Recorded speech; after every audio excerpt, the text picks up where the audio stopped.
What's up, guys? We are back with a full slate of NBA action here on Thursday, January 30th. We're going to break down every NBA game tonight. We're also going to look at some of the biggest NCAA basketball games on the slate. We're going to look at bets on the side and over-under. Make sure to check that pinned comment throughout the day to see if there's any changes as injury news and player availability is confirmed. Guys, Wednesday went pretty well. Looks like a 3-1 day, assuming that the Timberwolves don't blow things here in the last minute of their game against the Suns, which, hey, is not possible. We have been victimized by the Minnesota Timberwolves already multiple times this season. We had the Pistons plus 5.5. That's hopefully our lone loss of the day. They just fell apart there in the fourth quarter and just in general did not play up to their normal standard, what we've been seeing. So maybe time to start thinking about fading the Pistons here for a little bit. We had Cleveland -8. They ended up winning that game by 20 points. We had the Clippers -3. They had a nice win there, a 128-116 win against the San Antonio Spurs. We also had a free pick over at stumpthespread.com, so I hope you guys went over there. It didn't make it into the video. It got posted at stumpthespread.com, where we always have free picks. We had Creighton -5.5. They took care of business there at home very comfortably against Xavier. So good stuff there from Creighton, looking like a pretty solid 4-1 day. Like I said, guys, at least 3-1 in terms of the pinned comment plays, as long as Minnesota doesn't screw this thing up at the very end. Guys, do me a big favor. This is back-to-back 3-1 days. Hit that like button if you want me to keep making these videos every single day. Subscribe to the channel so you don't miss out on our daily uploads. You can now also sign up for a channel membership by clicking the little join button right below the video. Members get exclusive early access to all of my videos, and they get their names up on screen just like right now. I really appreciate the support from all of you. Seeing that badge next to your comments keeps me fired up and motivated to make this channel even bigger and better. Guys, all of our videos are sponsored by stumpthespread.com. We have a team of experienced cappers over there for every major sport, currently covering NFL, NBA, UFC, NHL, and college basketball. If you aren't sure if a premium package is right for you right now, try us out by signing up for our free email list. That'll get you updates on our results, as well as free picks, just like that pick we had on Creighton yesterday, straight to your inbox. Comment below with any bets you're looking at today, and we will give you our best advice on all of them. We're committed to responding to every single comment every day, so let us know anything you want to say about my picks, these videos, or anything you see here. As always, our favorite picks will be in the pinned comment down below. Now let's get into our first game of the day, guys. We have the Los Angeles Lakers going on the road to take on the Washington Wizards. The Lakers come into this game, guys, 26-19 on the season, but fresh off of not the best loss there, falling against the Philadelphia 76ers. They were in Philadelphia for that game, but really not a game you're supposed to be losing if you're the Lakers and you want to be taken seriously. I mean, the 76ers obviously had no Embiid. It was Tyrese Maxey that just tore up the Lakers. He put up 43 points, showing once again that the Lakers really don't have anybody that can defend anyone out there on the perimeter. Austin Reeves, not a good day. 34 minutes, only 13 points. LeBron looked great out there. 31 points for him. He was playing really, really well, but the bench looked pretty bad outside of Dalton Connect, who had an amazing night. 24 points from him, but on the day, guys, the Lakers shot only 10 of 33 from three. They didn't necessarily do a great job on the boards, either getting out-rebounded, and it was just a tough night out there for the Lakers. So we'll see if they got a bounce back in them here. I do feel like it's a little bit of a big ask for a Lakers team that, hasn't been having the best time lately. They come into this game with a crowded injury report. We see Rui Hachimura, LeBron, Anthony Davis, Gabe Vincent all on the injury report. So is Dorian Finney-Smith. The more alarming news here is that it appears Anthony Davis is not going to be in this game. He had an abdominal strain. He's going to be reevaluated in about 1 week. So no Anthony Davis for a bit for the Lakers is clearly a huge problem. Dorian Finney-Smith, he's questionable with that right shoulder contusion. He could play, but also seems like there's a very reasonable chance he will be out. LeBron seems like he's actually questionable instead of probable like he normally is with his continued foot ailment. And Rui Hachimura, guys, he's probable for this game due to left calf soreness. So looks like we're not going to see the full-strength Lakers in this one as they're going on the road to take on the lowly Washington Wizards, who are 6-40 on the season, the worst record in the NBA, and it's not particularly close. They're just straight up not trying to win right now, guys. They're actively tanking, and it is working. They're coming off a 106-82 blowout loss there against the Raptors. That's pretty embarrassing. Just not even being competitive out there. We did see Kuzma put up 19 points. Cool. Other than that, not a lot of positive. Jordan Poole scored a grand total of 3 points in this game. Just seems like playing for the Washington Wizards is killing guys' spirits right now. Washington shot only 16.7% from three in the game. They got, they had an edge there on the boards, but that did not matter, guys. None of them could stop anybody, really. I mean, we saw 3 double-digit scores coming off the bench for Toronto. Every starter scored in double figures. It was just easy work there for the Toronto Raptors. So, can Washington bounce back here? Well, the survey says kind of not. I mean, we see Alex Sarr probably out for this game. Malcolm Brogdon continuing to be sidelined. Sarr with that ankle issue. Didn't play against the Raptors. Will he play this one? It's a little bit up in the air still, but not completely impossible, I suppose. But really, guys, it's just looking really, really bleak here for a team that's, clearly trying to lose games on purpose. So maybe they're not too upset about it. Looking at the numbers here, the Wizards are getting 6.5 points. We've got a total of 224.5. The Lakers 9-13-1 against spread on the road, 9-9 against spread after a loss. Washington 10-13 against spread at home, 15-22-2 against spread after a loss. Guys, this is a weird spot. We still have some kind of weird injury stuff for the Lakers, so I'm still leaning a bit towards the Lakers here at -6.5, with Washington tanking so aggressively, and the Lakers having plenty of guys that wouldn't mind putting up some stats against, a hopeless team like the Wizards, but not a play that I'm super in love with. And in terms of that over-under of 224.5, probably not a spot that I'm interested in either. I'd be leaning slightly towards the under, since neither one of these teams really wow me that much offensively, but not overall a spot that I think is super good. Next up, guys, we're looking at the Atlanta Hawks going on the road here to take on the Cleveland Cavaliers. The Hawks 22-25 on the season. They're actually riding a now 6-game losing streak, falling 100-96 there against the Rockets. We did have the Hawks +6 in that game, and a late game surge there in the fourth quarter did give us the cover. So thank you, Atlanta Hawks, for making that one happen. But other than that, guys, not a great day against what should have been a completely exhausted Houston Rockets team. We saw the Hawks not shoot the ball well at all from three, only 11 of 47. That's 23.4% from deep. That's not going to work. Not loving very much that we saw. I mean, 2 of 9 from 3 there for Trae Young. He had 21 points and was a +4, but the bench got destroyed, guys. DeAndre Hunter, despite scoring 16 points, was pretty inefficient. He was only 6 of 15 from the field there, and other than him, not a lot of guys having a good time on the bench. So a pretty bleak day there, honestly, for the Atlanta Hawks, a team that's still just trying to get healthy, and we don't know when that's necessarily going to be happening. It's been a little bit rough. We do see Trae Young here on the injury report. We don't know what his status is exactly going to be for this game. I mean, he is probable, but it's a hamstring, so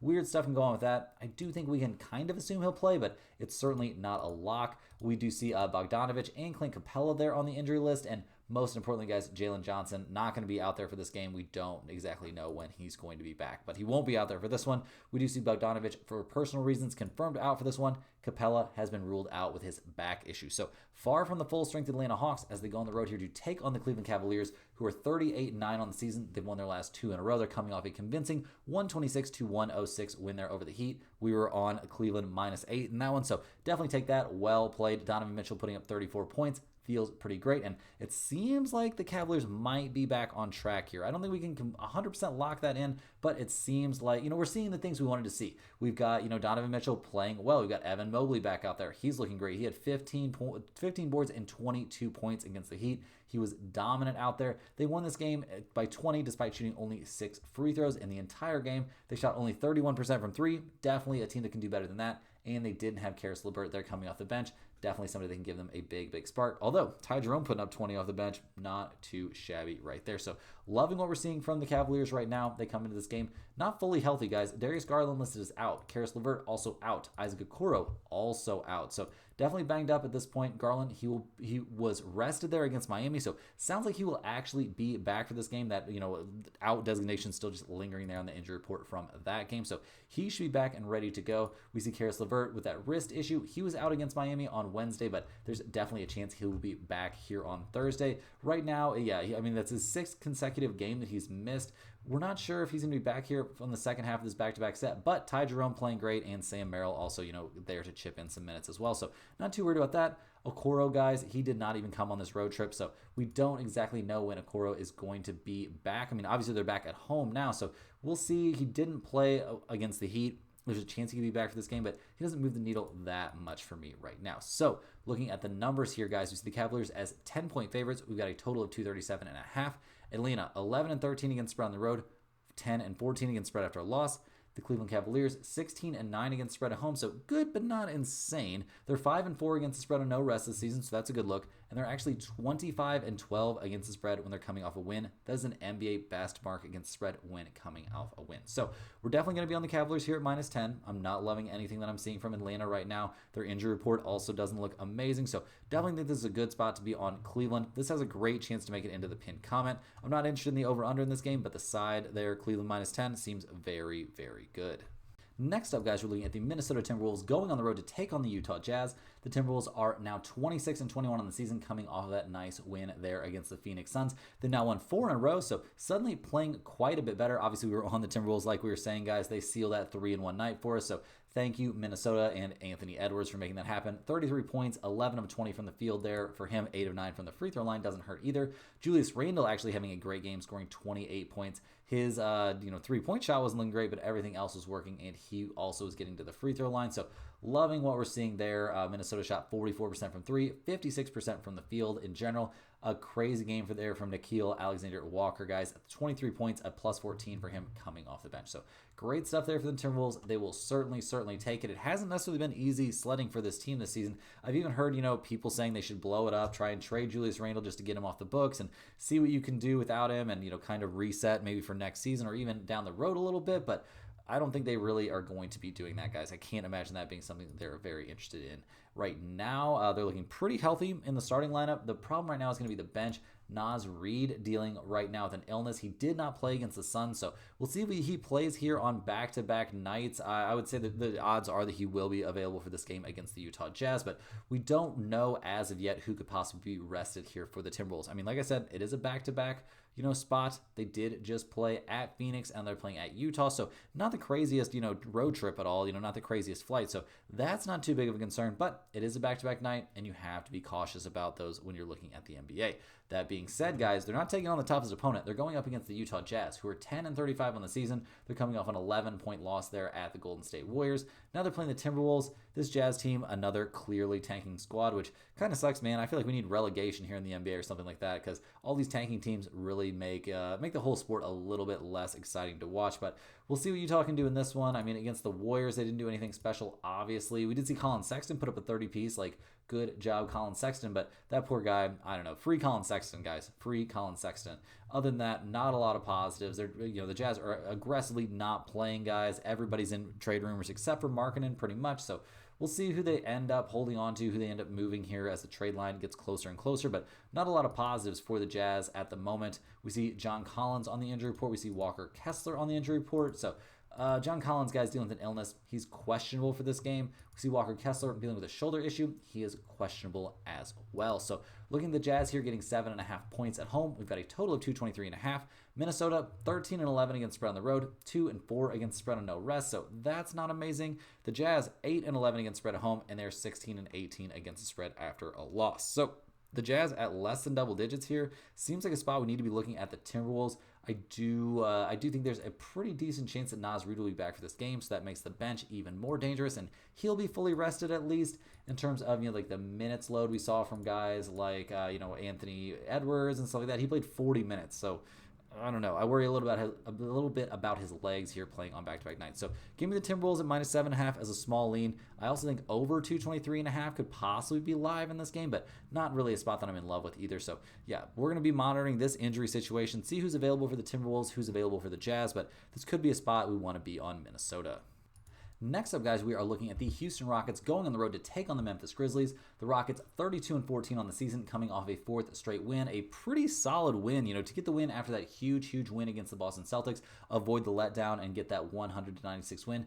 Very impressive stuff there from Houston. You love to see it if you're a Houston Rockets fan. Dylan Brooks getting fined for using profane language is a little bit funny. I think he's been deserving of lots of fines for lots of stuff. I don't know if profane language is exactly on the list. We saw everybody except for Jalen Green and, Jayshawn Tate kind of have down days there for the Rockets, but they found a way to get the win in that rescheduled game. So they will definitely take it, especially any win you can get when you shoot 23.3% from three. That's a pretty nice win. You really did a good job of grinding it out. So the Rockets should be a little bit more, rested for this game. They're healthy coming in. I mean, we do see Sengun there on the injury report, but he is reportedly, I guess he is officially questionable with that calf issue. We'll see what he can do out there if he makes it onto the court. He did play pretty well against the Hawks there on Tuesday, so there's a chance that he comes back for this one and, plays okay. If he doesn't, maybe we'll see Steven Adams, Jock Landell out there. Obviously, that makes a huge difference. So we'll see what Sengun's availability looks like leading up to game time. I feel like the Rockets are very likely to need him here in a pretty big bounce back spot. They got absolutely embarrassed at Madison Square Garden, losing to the Knicks 143-106. The Knicks were absolutely clowning on them at the end of that game, throwing oops. Thibodeau doesn't take out the starters really, guys, and yeah, they absolutely laid it on them. It was brutal stuff, guys, for any Memphis Grizzlies fan. We saw Mikal Bridges 28 points against them. Nobody for Memphis really had a good time. Ja only put up 10 points. He was a -41. 1. Jaren Jackson Jr. played well, 21 points for him, 8 of 14 from the field, 3 of 4 from 3. He's having a sneaky, insane season. So we'll see if he can keep things rolling, see if Memphis can turn things around in this one. They come into this game fully healthy, not something they've had all the time this season. So that's definitely a big step in the right direction. And at 31-16, like, this is a good team. They should not be playing this poorly. So we'll see what they can do here. The Grizzlies are 4.5-point favorites in this game. We've got a total of 235.5. Houston 15-7-1 against spread on the road. They're 17-13-1 against spread after a win. Memphis, though, guys, they are 17-7 against spread at home. 13-2 against spread after loss. That's an NBA best record after a loss. Guys, we're not going to mess with this. I know it's, it seems like a sketchy spot since Memphis has lost their last 2 games against the Houston Rockets, but they're at home for this one. They're in a huge bounce back spot against a Rockets team that has to be getting a little bit tired. Give me the Memphis Grizzlies here at -4.5. I think they find a way to get the job done here, especially playing at home. They've got to be extremely motivated after that terrible loss, and this is just, borderline a system play here to take the Grizzlies when they're coming off of a loss. Next up, guys, we've got the Orlando Magic going on the road to take on the Portland Trail Blazers. The Magic 24-24 on the season now. They're not having a good time at all right now. They've actually lost, 6 out of their last 7 games. Crazy stuff. They just lost at Miami 125-119. Now they got to go on the road to Portland. Not the easiest place to play recently, guys. It's been a bit rough. And the Magic guy, that was not a great game at the Miami Heat. They did go into double overtime, but they had so many chances to win that game, and they should have probably came away with the win. Paolo Banchero shooting the ball really poorly, only 7 of 21 from the field in his 44 minutes. Franz Wagner, an amazing game, except for when it came to his three-point shooting. He was only 2 of 10 from deep, and as a team, Orlando shot only 35.9% from 3, so just not, they weren't able to get over the top there in that game against a Miami Heat team that's, not really killing it right now. They had a lot of trouble there with Bam. They had a lot of trouble with Tyler Hero. They're supposed to be a team that's good at defending the perimeter, and that is not what happened in this game whatsoever. Clearly, KCP has lost a step. They're really missing Jalen Suggs out there. He's listed as day-to-day for this game, so there's a chance he comes back. He's technically questionable. He hasn't played since back on the 25th, so it hasn't been that long, but his last 2 outings were both very short. 13 minutes against Toronto and 16 minutes against Detroit. So we'll see if he's able to figure things out. He's been out, he came back from that 10-game absence, to play against the Pistons, but got that quad injury. He's day-to-day. We'll see how he comes back. We won't really know until after shoot-around. So unfortunately, no clarity there on Jalen Suggs, but some clarity here on the Portland Trail Blazers, who are suddenly pretty freaking decent, guys. They won 5 out of their last 6 games. Their only loss in that stretch was a 10-point loss against the Thunder. Their last game, guys, was a home win, a 125-112 win against the Bucks. We were on Portland plus 6 or 6.5 in that game, so thank you, Trail Blazers, for coming through for us. They really just played great in that game. They controlled the pace when they needed to. Denny Adjaba looked amazing out there. Somebody we've been sleeping on for sure. The dude was killing. 10 of 18 from the field, 3 of 7 from 3, 7 of 9 from the free throw line. He had 30 points and was a +7. Great stuff there. We also loved what we saw from Anthony Simons. He was making clutch shot after clutch shot, had 25 points of his own. We saw Scoot coming off the bench. He put up 10 points. He was okay, but we really loved what we saw from Shadyon Sharp, guys. He looked great, and Donovan Clingan in only 11 minutes managed to really impact this game. Ayton played well. Also, guys, 21 points, 14 rebounds. All of a sudden, Portland looking like a pretty reasonable team at 18-29 on the season. Like, they're actually doing some good stuff, and they come into this game pretty healthy. We do see Jeremy Grant on the injury list, but that's it for them. He's got an ankle issue. He's questionable for this game. He only played 16 minutes there against Milwaukee, though, so I don't even really, care that much if he plays in this game. I think, if I'm being honest, they have options that are just about as good as him. So loving what we're seeing here from the Portland Trail Blazers as they come into this game as 5-point underdogs. We've got a total of 212. Orlando 5-19 against the spread on the road. Not very good. They're 9-13-1 against the spread after a loss. Portland 12-11 against the spread at home. They're 10-6-1 against the spread after a win. This is not a team that has big letdowns after wins. They're getting 5 points here. They're at home. They're playing great. Orlando's playing terrible. Give me the Portland Trail Blazers getting 5 points. I think at a minimum, this is going to be a very close game. Even when we see both Franz Wagner and Paolo Banchero play well, that is all the Magic have left. Portland is now suddenly looking like a pretty deep team. I expect them to at least keep this game close, if not come away with an outright win. Hey guys, jumping in here with a quick ad break. This is a great time to sign up for StumpTheSpread.com. Signing up for a premium membership gets you access to our top confidence plays on all the major sports. We're currently covering NCAA basketball, the NBA, NHL, UFC, and the NFL. We have a team of professional cappers that work extremely hard putting in the research on these games every day so you don't have to. We make things very easy for you with pick notifications directly to your phone and unit sizes assigned to each play so you can see where our confidence level is on every individual matchup. To test out the service before you buy, join our free email list, get the occasional free or premium pick straight to your inbox. Just click the link in the description to sign up for a free account. Don't forget to like this video and subscribe to the channel if you're new. Now guys, back to the games. Now guys, we got a very short NBA slate on our hands. We're going to jump over and look at some college basketball action here on Thursday. And first up, we've got a pretty interesting game. We've got the Ohio State Buckeyes going on the road to take on Penn State. You'll love to see a Big Ten showdown. The Buckeyes come into this game, guys, fresh off of back-to-back wins, a huge road win at number 11 Purdue, and they followed that up with a dominant 82-65 win at home over Iowa. So now they got to go back out on the road to take on Penn State. We'll see what Ohio State can do in this one. They're only 4-5 in conference play. They had a tough 3-game losing streak, losing to Oregon, Wisconsin, and Indiana. So they've got work to do here for sure, but they've got some good wins on the resume. They've got Bruce Thornton putting up 17 points per game while shooting over 50% from the field, also dishing out 4.5 assists. This is a very good offensive team, putting up nearly 80 points per game. The rebounding is a concern. The defense is a concern, but right now, guys, they are playing some of their best ball of the season. We'll see if that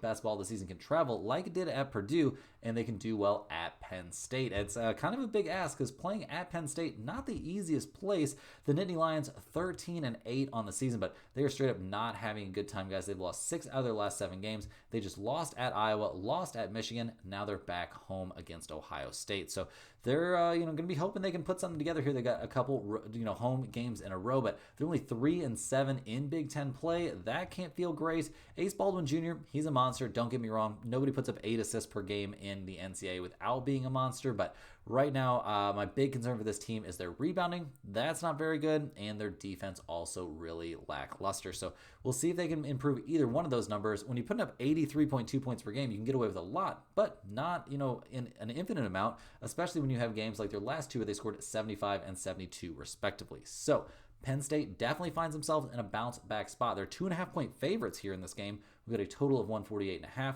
Ohio State 2-3 against the spread on the road. They're 11-9 to the under. Penn State 6-6 against the spread at home. They're 12-8-1 to the under themselves. So we had a total in this game of 148.5. Like I said, Penn State 2.5-point favorites. You could talk me into the under in this one, I think. It's not a play that I'm super interested in. It's not going in the pinned comment, but I do think it's worth at least a look given how both teams have been playing recently, but I'm not going to be doing that. I will, however, be looking at Ohio State getting 2.5 points. They've just looked like the better team. I just don't really fully trust what's going on in Penn State right now. Even playing at home, I think we've seen, something of a corner being turned here by Ohio State, and I think they're going to have the best player on the floor for this game. So give me the Ohio State Buckeyes getting 2.5 points here on the road. This is a pretty good play, guys. I don't know if it's for sure going in the pinned comment, but it's got a chance. Next up, guys, we got a deep cut for you. We are looking at the NEC. We've got the Central Connecticut Blue Devils going on the road here to take on the Long Island University Sharks. Central Connecticut comes into this game, guys, currently 5-2 in conference play. That puts them in second place there behind Long Island University. The Blue Devils, guys, have won 3 in a row. They're fresh off a blowout win at home against Chicago State, the worst team in the conference. They also have a nice win there at Lemoyne and a nice win there at Fair Dickinson. The last time these two teams met, we actually saw, Central Connecticut take the loss against Long Island. They were at home for this game, and now they've got to go to Long Island. It was a 54-52 absolute rock fight in that game. And yeah, the Blue Devils just could not get over the top in that one. They're not a great offensive team, but they're not terrible. They're not at the level that most teams in this conference are. They're very good defensively. They can rebound a little bit, and their ball movement is actually excellent. So we'll see what they can do here. Devin Hade leading the way for them with 13.1 points per game. Not crazy numbers, but when you look at the pace these teams play at, it's fairly understandable why that's the way the numbers would look. Long Island comes into this game 10-13 on the season, fresh off of back-to-back losses. The first 2 games they've lost in the NEC this season. Yeah, losing by 10 points there at St. Francis, PA, then losing their next time out by 5 at Mercyhurst. So not a great look here for the Long Island Sharks, a team that was way overachieving there for a while. Suddenly, they have come back to earth. Milwaukee Davis has not been playing well down the stretch. This team, really hung their hat on, very good defense and, finding a way to produce more than offense than you would expect. But those numbers are starting to dwindle. I mean, they did just put up 80 points against Mercyhurst, but that was in a loss, guys. So, yeah, not exactly feeling as good about the Long Island Sharks as we were early in the season. They've had back-to-back pretty bad shooting nights. They gave up 45% from three-point range there against Mercyhurst, and the Mercyhurst Lakers, not nearly as good of a team here as Central Connecticut. So, looking at the numbers, the Long Island Sharks guys are getting 4 points here at home. We got a total of 124. Central Connecticut is a very, very solid 9-2 against spread on the road. They are 12-6 to the under. Long Island University guys, they are 6-1 against spread at home, so obviously very, very good. They are 12-9 to the under. So right off the bat, guys, under 124 looks very, very live. I know that's a tiny number, but the last time these two teams played, we saw a grand total of 106 points scored. So I don't think that's going to change that much in this one. Definitely give me the under. In terms of a side, I gotta kind of lean here towards Central Connecticut. They've got all the momentum coming into this game. They're in a revenge spot, and Long Island, it seems like they are just kind of falling apart right now. So my main play on this game is going to be that under 124. I think it's very, very live. It could end up in the pinned comment, but I wouldn't fault anybody for taking Central Connecticut on the road. Next up, guys, we're headed to the Big Ten. We've got the number 18 Illinois Fighting Illini going on the road to take on the Nebraska Cornhuskers. Illinois had lost 2 in a row, a tough 2-point loss there at Michigan State. Then they failed to bounce back, getting absolutely demolished there by Maryland. Not even a game that they were able to keep close, but they did get a win their last time out, guys. That 83-74 win against Northwestern. Being at home for Illinois, definitely helpful in that game. We saw them, I'm not going to say they got I'm going to say it. They got a crazy whistle in that one, guys. They shot 24 free throws. Northwestern shot 6. So we'll see if Illinois can bounce back, from a bad shooting night. They didn't shoot the ball well from 3 at all. 9 of 32 from deep, but they dominated the boards. They did a really good job taking care of, just not fouling too much. They only had 10 fouls in that game. And like I said, they were getting all the calls. 4 starters scored in double figures. So loved what we saw from Illinois in that one, but can they back it up here when going on the road? That seems like a much bigger ask than taking care of business at home. We love what we see from this team offensively. They're 7th in the nation, scoring almost 86 points per game. They're 2nd in the nation in rebounds per game, but the defense can kind of come and go. The ball movement on offense is nice, but yeah, I don't know, guys. The offense has been sketchy to me. I mean, only putting up 70 against Maryland, putting up 78 against Michigan State in that tough loss, putting up 72 against USC. Like, what happened in that game? So a lot of questions for me here about this Illinois team as they go on the road to take on the Nebraska Cornhuskers, who are only 12-8 this season. They not doing a great job out there in the Big Ten. They're only 2-7 overall in conference play. They've dropped their last 6 in a row. Now they get a home game, a chance to kind of prove something against a tough Illinois team, but I don't know, guys. They're fresh off an 83-55 loss against Wisconsin. They lost against USC. They lost by only 3 at Maryland. They lost by 3 against Rutgers. They got obliterated by Purdue. Like, this is just not a team that I have a ton of faith in. Bryce Williams is a monster. 18 points per game is not easy to achieve, but they're rebounding very middle of the road. Their defense is bad. Their offensive production per game isn't looking too hot either right now. So pretty concerned here about Nebraska, but the odds makers maybe not quite as concerned, guys. They're getting 3.5 points here at home. We've got a total of 154.5. Illinois 2-3 against spread on the road. They're 12-8 to the over. Nebraska 4-6 against spread at home and 11-9 to the under. Guys, we're going to be going a bit chalky on this one, but I do like Illinois here on the road against Nebraska. They're just not a team that really impresses me too much. This isn't going in the pin comment because I don't fully trust Illinois going on the road in this spot, but I do think there's some value here on the Fighting Illini against a Cornhuskers team that seems like they're kind of falling apart, and I just don't feel like has the same talent level. Rolling right along, we're looking at the Memphis Tigers, the number 19 Memphis Tigers, going on the road to take on the Tulane Green Wave.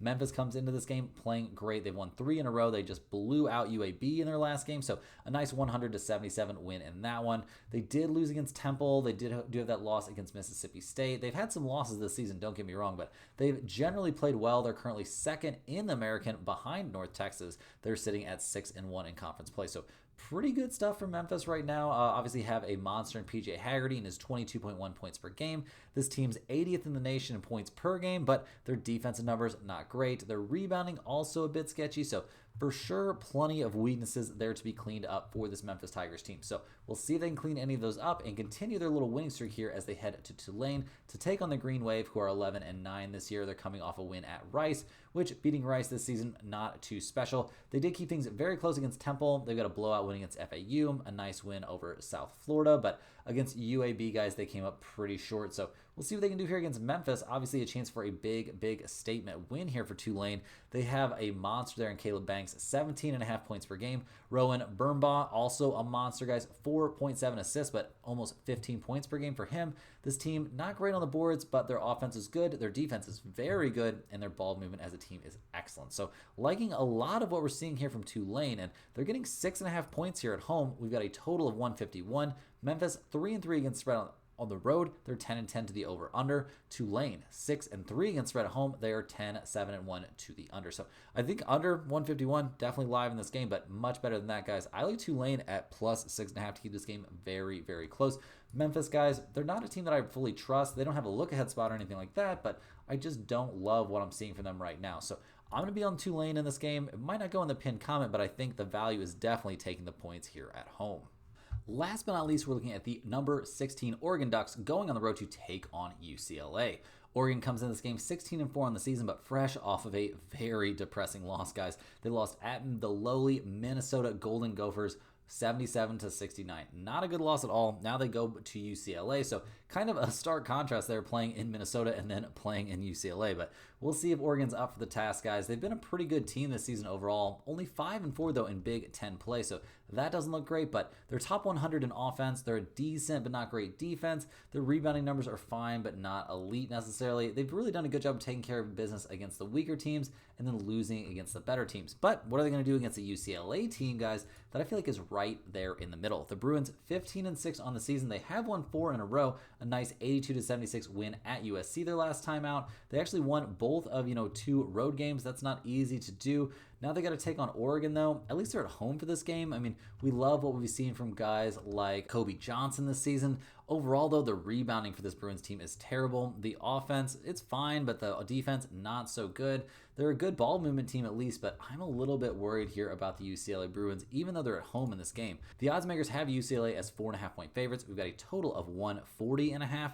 Oregon, guys, they're 2-3 against spread on the road. They're 11-9 to the over. UCLA has been very good at home, 7-4 against spread at home, 10-11 to the under. But even though the travel recently for Oregon has been pretty brutal, getting 4.5 points here on the road just seems like a little too much against a UCLA team that's not really one for blowing out opponents necessarily. And I just think they're going to have a hard time here against an Oregon squad that is very talented. And I think we're going to see a relatively low-scoring game. So you could talk me into under 140.5, but I really think the points are the value in this one.